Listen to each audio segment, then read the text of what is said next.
যারা না বলতে পারেন না, আজকের কথাগুলো তাদের জন্য।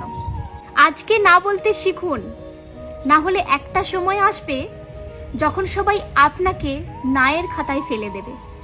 না বলতে পারাটা কিন্তু কোনো অপরাধ নয়, এটা নিজের কাছে নিজের ভালো থাকা, নিজের জন্য একটু বাঁচা। আর আজকে যাদের জন্য আপনি না বলতে না পেরে নিজের ইচ্ছেগুলো জলাঞ্জলি দিচ্ছেন, যাদের জন্য এত স্যাক্রিফাইস করছেন, কাল তারাই কিন্তু বলবে, কে বলেছিল আমাদের জন্য করতে, আর কি বা এমন করেছো। ওটুকু না করলে আমাদের জীবনটা এমনিতেও সুন্দর হতো।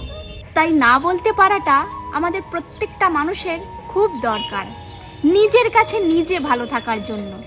এরকম অনেক মানুষ আছেন যারা না বলতে না পেরে প্রতিনিয়ত নিজেদের কাছে নিজেরাই হেরে যায়।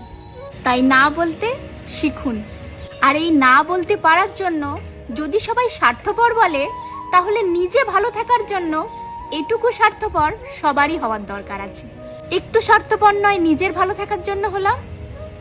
তাই না বলতে শিখুন আর নিজের জন্য একটু বাঁচুন।